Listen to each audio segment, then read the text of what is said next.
Vous écoutez Alger Chaîne 3, le journal. Bonjour Siam. Ali, bonjour. Au sommaire, commémoration du 63e anniversaire de l'indépendance, le président de la République adresse un message à la nation.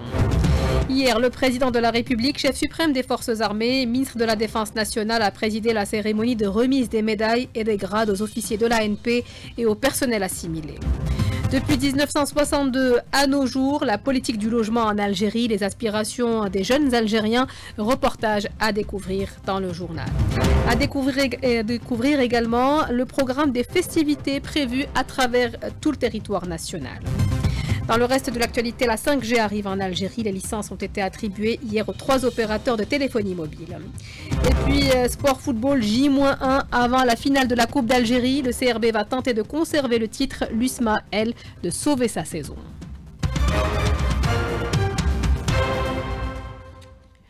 Madame, monsieur, bonjour et bienvenue. Nous sommes à la veille de la commémoration du 63e anniversaire de l'indépendance. À cette occasion, le président de la République, Ahmed Tebboune, a adressé ce matin un message à la nation. Voici les détails avec Nasser Amejadel. L'Algérie commémore aujourd'hui un anniversaire glorieux chargé d'une profonde signification dans nos cœurs, écrit le chef de l'État dans son message. Il y a 63 ans, les hordes du colonialisme abject furent chassées, traînant des signes de leur défaite face à des hommes déterminés, habités par l'amour de leur patrie. Pour le président de la République, célébrer cette date mémorable, c'est rappeler les épopées immortelles menées par le peuple algérien contre un colonialisme féroce. Depuis le premier jour de l'indépendance, l'Algérie s'est appliquée à valoriser les étapes historiques qui ont élevé le peuple algérien au rang des plus nobles nations en matière de patriotisme. Cela repose, souligne le chef de l'État, sur la fidélité au sang versé pour la patrie et au sacrifice des âmes pures. Ces souvenirs inscrits dans l'histoire rappellent le chemin parcouru dans le renforcement de la cohésion nationale, de l'affermissement de l'unité et la construction d'un État solide aux institutions consolidées, soucieux du présent de son peuple et de l'avenir de ses enfants. C'est une autre étape qui se dessine aujourd'hui pour l'Algérie, écrit le président de la République, une phase caractérisée par une gestion des enjeux que le pays a entamée avec un souffle nouveau et une ambition ferme, celle de relever les défis avec pleine confiance dans les capacités et grâce aux capacités et au potentiel national. L'Algérie a franchi plusieurs étapes sur cette voie, celle d'une Algérie victorieuse, fidèle à ses principes, enracinée dans ses référents et œuvrant à en créer la véritable citoyenneté. L'anniversaire de l'indépendance et le recouvrement de la souveraineté nationale ne ravivent pas seulement le souvenir des immenses sacrifices consentis par le peuple algérien pour sa libération, écrit le président de la République, c'est aussi source de méditation face aux mutations que connaît le monde aujourd'hui. La cohésion, l'unité et la conscience nationale constituent par conséquent le meilleur rempart contre les convoitises. Et c'est dans cet esprit que le peuple algérien a tenu à préserver son unité et à renforcer ses rangs à travers ses différentes et multiples positions. Le peuple algérien a été un exemple pour les autres peuples en matière de fidélité à la patrie. Hier, le président de la République, chef suprême des forces armées, ministre de la Défense nationale, a présidé au Palais du Peuple la cérémonie annuelle de remise de grades et de médailles à des officiers supérieurs et des personnels civils assimilés de l'ANP. Lors de cette cérémonie, le président a remis le grade de général de corps d'armée au commandant des forces terrestres, Mostafa Smahili. Le président de la République a également remis le grade de général-major à des généraux et le grade de général à des colonels de l'ANP. À cette occasion, le général d'armée, ministre délégué auprès du ministre de la Défense nationale, chef d'état-major de l'ANP, a prononcé une allocution dans laquelle il a tenu tout d'abord à exprimer ses vifs remerciements au président de la République d'avoir présidé cette cérémonie. Voici ses propos. J'ai l'honneur, en cette heureuse occasion, Monsieur le Président de la République, chef suprême des Forces armées, ministre de la Défense nationale, en mon nom personnel et au nom de tous les éléments de l'Armée nationale populaire, je tiens à vous présenter mes plus sincères remerciements et considérations pour avoir présidé la cérémonie de remise de grades et de médailles aux cadres de l'ANP. Cette cérémonie, devenue désormais une tradition, témoigne de l'intérêt que vous accordez aux cadres et personnels de l'ANP, ce qui est sans aucun doute une source de motivation pour redoubler d'efforts, de détermination et de persévérance et contribuer ainsi au renforcement de nos forces armées. Le chef d'état-major de l'ANP a ajouté que cette cérémonie, qui intervenait à la veille de la fête de l'indépendance, constitue en soi un hommage aux valeureux chouhada. L'organisation de cette heureuse cérémonie dans le cadre des festivités du 63e anniversaire de l'indépendance et du recouvrement de la souveraineté nationale est un haut sentiment de fierté à l'égard de nos glorieux aïeux et suscite en nous un haut sentiment de triomphe, de liberté et d'allégeance totale à l'Algérie souveraine. Nous accomplissons à travers cette commémoration chère à tout patriote un devoir de reconnaissance, de loyauté et de considération au vu des sacrifices de nos valeureux martyrs et héros, et nous nous recueillons à la mémoire de ceux qui se sont sacrifiés et ont préservé le legs et respecté le serment et les nobles valeurs qui ont façonné notre identité nationale, et nous continuerons à veiller à les incarner en réitérant notre serment à l'égard de la nation et du peuple. Saïd Chengreha a félicité à son tour les officiers promus. En marge de cette cérémonie, le président de la République a décerné la médaille de l'Ordre du Mérite national au rang Achir à Ali Badawi, directeur général de la Sûreté nationale, et à Mourad Adjal, PDG de la Sonelgaz, pour les efforts déployés dans leurs secteurs respectifs. Le 5 juillet est une halte pour faire le bilan des défis relevés et des réalisations accomplies depuis l'indépendance. On s'arrête ce matin sur le secteur du logement. L'Algérie a connu plusieurs programmes massifs pour faire face à la croissance démographique grandissante. Ibtihal Adoun. Dans le cadre de la mise en œuvre de l'engagement du président de la République à faire du logement une priorité absolue dans la réalisation de la justice sociale, l'Algérie a enregistré des avancées significatives. Les efforts déployés traduisent la volonté de l'État de garantir des conditions de vie dignes pour tous dans le respect des principes de développement durable et d'équité sociale.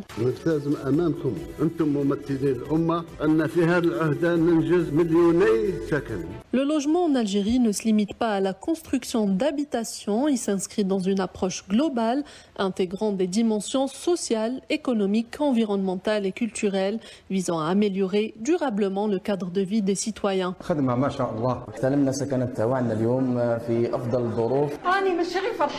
En 2024, le secteur a atteint un record en distribuant plus de 449 000 logements à travers tout le pays, démontrant une dynamique croissante dans la réalisation des objectifs. Et à l'occasion du 63e anniversaire de l'indépendance, plus de 192 000 unités de logement sont distribuées, toutes formules confondues. Mohamed Tariq Belaribi, ministre de l'Habitat. À l'occasion du 63e anniversaire de l'indépendance de l'Algérie, il a été annoncé aujourd'hui le lancement de la distribution de 192 318 unités de logement, toutes formules confondues, réparties à travers l'ensemble du territoire national. Par cette politique structurée, l'Algérie fait du logement un levier stratégique de transformation sociale, d'inclusion territoriale et de stimulation économique, tout en consolidant les fondations d'une société stable et tournée vers l'avenir. Les opérations de distribution de logements sont en cours dans plusieurs wilayas. Le 5 juillet, c'est à la fois la fête de l'indépendance et celle de la jeunesse. Une jeunesse engagée aujourd'hui à sa manière et qui tente d'enrichir l'économie nationale. Lina Atouche. L'Algérie célèbre le 63e anniversaire de son indépendance, une indépendance arrachée par ses enfants, pour la plupart jeunes, qui ont sacrifié leur vie pour la patrie, nous rappelle Issa Qassimi Moudjahid. C'est 1,5 million de femmes et d'hommes dont l'âge allait de 18 à 30 ans. La majorité, c'est 18 à 25. Donc c'est ce potentiel humain qui devait construire l'Algérie. Donc cette appréhension, comment construire ce pays détruit, tous les nationalistes algériens, notamment ceux qui étaient dans les maquis, dans les prisons, sont sortis et ils ont redoublé leur effort, leur foi, se sont engagés avec la même détermination pour mettre le train de l'indépendance en marche. Notre jeunesse aujourd'hui prend sa place dans les sphères publiques, notamment à travers le Conseil supérieur de la jeunesse, l'Abioud Iman, membre du Conseil. Nos priorités actuelles s'articulent autour de 2 axes majeurs. Le renforcement qualitatif des élites jeunes pour former, accompagner, valoriser les jeunes les plus engagés pour qu'ils deviennent des acteurs clés du développement national. Et aussi l'inclusion politique réelle des jeunes pour favoriser leur participation active dans la vie politique et publique. À cela s'ajoutent bien sûr des priorités transversales, l'accès à l'emploi, l'entrepreneuriat, l'équité territoriale, l'inclusion des jeunes de la communauté nationale à l'étranger. Consciente des sacrifices du passé, la jeunesse jeunesse algérienne affirme aujourd'hui sa volonté de faire vivre l'héritage des martyrs. Nous devons construire un avenir à la hauteur des sacrifices des Chouhada. Il faut croire en notre génération, croire en nous. Nous devons nous motiver pour créer et entreprendre un maximum de choses pour le développer davantage. La jeunesse joue ainsi un rôle central dans l'avenir de l'Algérie, avec en héritage la mémoire des Chouhada et des Moudjahidines qui se sont sacrifiés pour une Algérie souveraine et indépendante. La souveraineté est aussi synonyme de sécurité alimentaire. Cela passe par la sécurisation des cultures stratégiques comme le blé. 3 nouveaux centres de stockage viennent d'être livrés à Sidi Bel Abbas. Inès Mohamed. Le secteur de l'agriculture de la wilaya de Sidi Bel Abbas a été renforcé par 3 nouveaux centres de stockage de céréales inaugurés par les autorités locales à l'occasion de la célébration du 63e anniversaire de l'indépendance. Cette structure fait partie d'un total de 10 centres en cours de réalisation qui doivent être opérationnels au cours de cette année, visant surtout l'augmentation des capacités de stockage et assurer la sécurité alimentaire d'une manière durable. Le directeur des équipements publics, Amin Bouchaïr. La wilaya de Sidi Bel Abbas a bénéficié de 10 centres de proximité de stockage de céréales. Un centre a déjà été réceptionné le 19 mars dernier, alors que les 3 autres viennent d'être livrés à l'occasion de la commémoration du 63e anniversaire de l'indépendance. Ces centres, d'une capacité de 50 000 quintaux, sont opérationnels et sont prêts à recevoir la récolte de céréales de cette année. Il est prévu, selon le même responsable, la réception de 3 autres centres de stockage de la même capacité à l'occasion de la commémoration de la journée du Moudjahid et le congrès de la Soumam le 20 août prochain. De Sidi Bel Abbas, Inès Mohamed pour Al-Jachain 3. Dans le reste de l'actualité, la 5G arrive en Algérie. Les licences ont été attribuées hier aux 3 opérateurs de téléphonie mobile. Hakima Kamal. L'attribution des licences d'exploitation de la 5G a eu lieu hier, mobilisant tête de liste de la meilleure offre financière pour son déploiement Ooredoo puis Djezzy. Le lancement est prévu de façon graduelle dans 3 mois. Ali Zerouri, ministre de la Poste et des Télécommunications. Ce ne sera pas les mêmes packages, les mêmes prix que la 4G, ce qui est normal parce que c'est une autre technologie destinée à des besoins différents que celle de la 4G. C'est que la 4G, elle a des champs d'application différents. C'est pas fait pour aller vers juste Facebook et YouTube, d'autres plateformes, des OTT, ce qu'on appelle, mais surtout pour les industries 4.0, pour l'agritech, la santé, pour les smart cities, moins de latence, plus de débit. On est sur une phase de transformation digitale nationale et la 5G, ça sera un vecteur qui va permettre d'aider cette transformation, en fait, l'accélération de la transformation digitale du pays. Le président de l'autorité de régulation des télécommunications rappelle les critères clés qui ont permis le lancement de la 5G. Mohamed Hannachi. Il faut savoir que le cahier des charges a été élaboré par les pouvoirs publics, à savoir le ministère de la Poste et des Télécommunications. Après, avis et consultation de l'autorité, plusieurs conditions,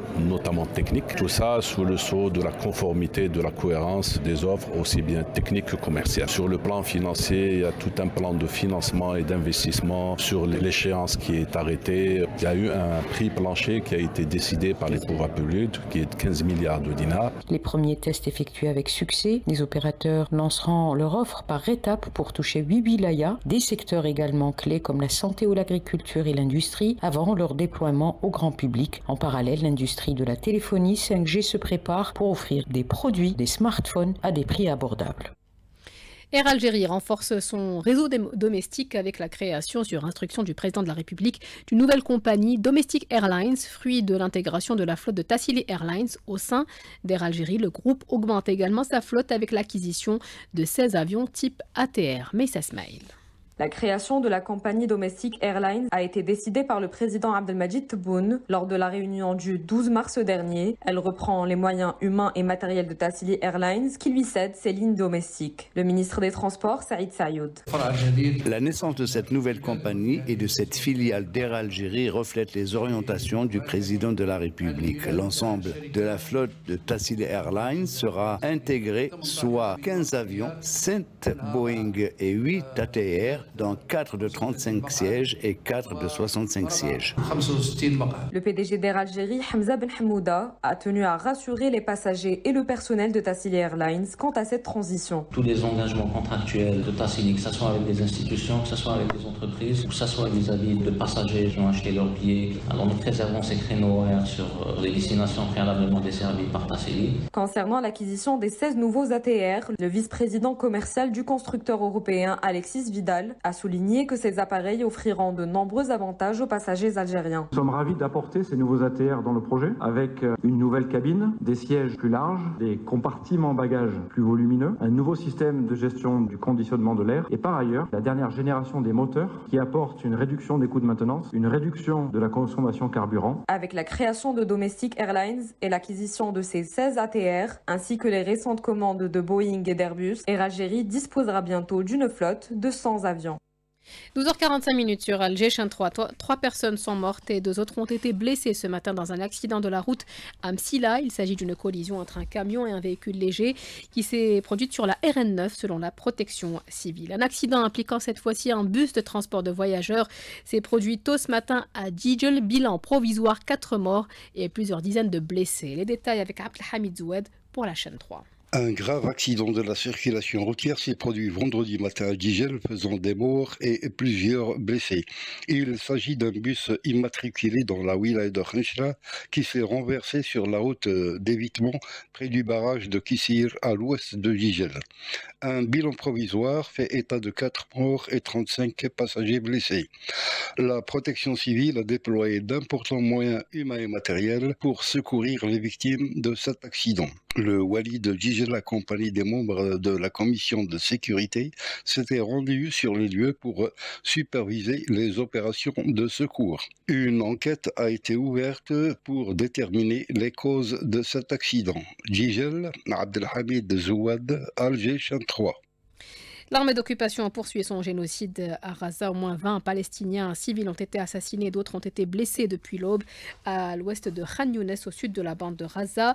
En Cisjordanie occupée, des colons poursuivent leur série d'agressions coordonnées, ciblant les habitants, leurs propriétés et leurs terres agricoles à Naplouse et El Khalil occupé, rapporte l'agence de presse palestinienne Wafa. Le mouvement de résistance palestinienne, le Hamas, a annoncé hier soir dans un communiqué tenir des consultations avec les dirigeants et autres factions palestiniennes sur la dernière proposition de cessez-le-feu à Gaza. Karima Hasnaoui. L'accord de cessez-le-feu actuellement sur la table des négociations est une proposition actualisée du cessez-le-feu et d'échange de prisonniers présentée auparavant par le Qatar. Le président américain Trump a annoncé au cours de la semaine la proposition finale de l'accord, dont les modifications concernent le calendrier de la libération des prisonniers de guerre détenus à Gaza. La nouvelle version, avec une trêve de 60 jours, prévoit la libération de 8 prisonniers de guerre le premier jour et des 2 autres le 50e jour de la trêve. Une période durant laquelle sera négociée une fin permanente de l'agression sioniste contre les Gazaouis. La résistance palestinienne, le Hamas, a annoncé dans un communiqué qu'il remettra sa décision finale au médiateur après la fin des consultations et fera une annonce officielle dans les prochaines heures, rappelant que les responsables de l'occupation israélienne ont affirmé leur intention d'intensifier l'agression et les opérations militaires contre Gaza dans le cas où les négociations en cours n'aboutissent pas. Et enfin, le représentant permanent de l'État de Palestine auprès des Nations Unies, Riyad Mansour, a adressé ce vendredi 3 lettres identiques au secrétaire général de l'ONU, au président en exercice du Conseil de sécurité, ainsi qu'au président de l'Assemblée générale, dénonçant l'intensification des crimes de guerre et de l'entreprise génocidaire perpétrée par l'occupant sioniste contre le peuple palestinien. Le mouvement palestinien Fatah a fermement condamné les déclarations d'un ministre du gouvernement d'occupation appelant à démanteler l'autorité palestinienne, qualifiant ses propos d'appel explicite à l'épuration et à l'effacement de l'identité nationale palestinienne, assimilable à un crime de génocide selon la Convention des Nations Unies de 1948.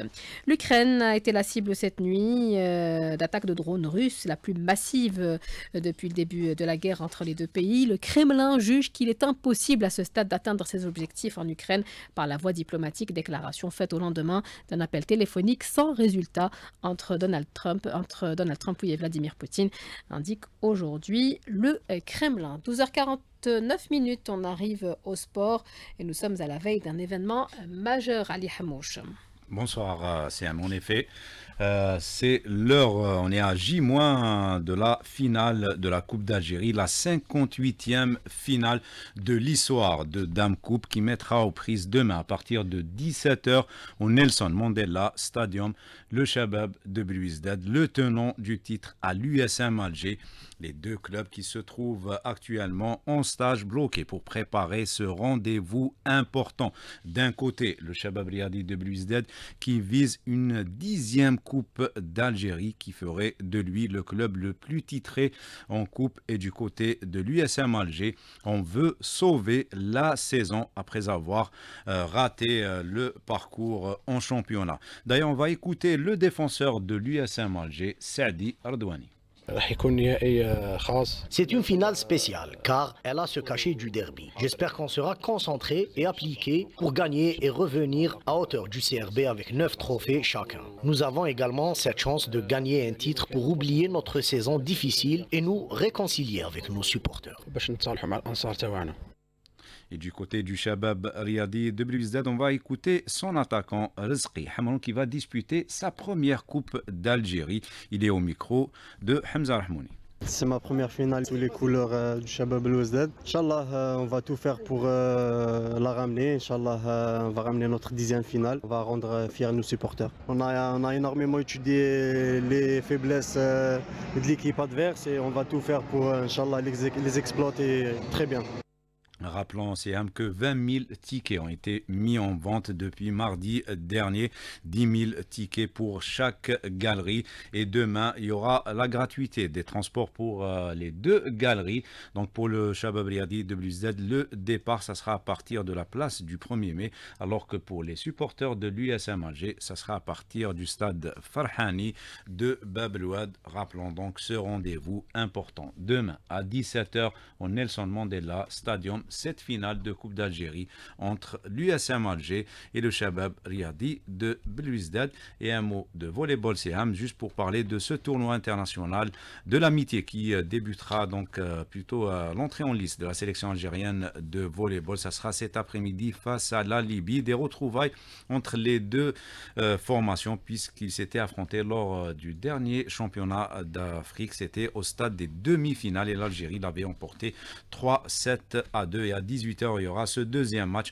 entre l'équipe nationale militaire de volley et l'Égypte. Demain 5 juillet, fête de l'indépendance, fête de la jeunesse. Les Algériens ont beaucoup de choses à célébrer. C'est pour cela que des festivités sont prévues à travers tout le pays. Le programme détaillé avec Nadia Siassi. Nous avons déjà ce spectacle grandiose ce soir, animé par le grand orchestre algérien de la musique Sanaa qui réunit plus de 400 musiciens. Ça sera au Palais de la Culture Moufdi Zakaria d'Alger dès 20h. La Maison de la Culture Rachid Mimouni de Boumerdès a tracé un riche programme depuis hier et jusqu'à demain avec comme slogan Notre Algérie, Jazaïrouna. La clôture de ces festivités se fera demain avec une soirée musicale dès 22h animée par des artistes locaux qui interprètent les chants patriotiques. À Khenchla, ça sera du son Chewi, le festival de la musique Chewi, qui se déroule jusqu'au 9 juillet au théâtre de verdure de la ville. À Alger, à l'esplanade de la Grande Poste, un méga concert, c'est ce soir et c'est vraiment gratuit, c'est pour toutes les familles. Il y aura Gnawi Africa, le groupe Rimel, il y aura Cilia, Ait Mohand et Cheb Anwar et c'est à partir de 22h. C'est tout un festival, c'est le festival de la jeunesse qui aura lieu aux Sablettes aujourd'hui et demain, un lieu également qui permet aux familles de se rencontrer, de se retrouver. Voilà donc un riche programme qui va vous permettre de vous réunir et célébrer la glorieuse fête de l'indépendance et de la jeunesse. Voilà, qui termine ce journal réalisé par Ahmed Dadou et Emin Segni. Merci à vous de l'avoir suivi. Merci également à Morad qui était aujourd'hui à la technique, Ikram à la régie d'antenne, Mouni au streaming vidéo. Tout de suite, c'est la météo présentée par Amin Mounir.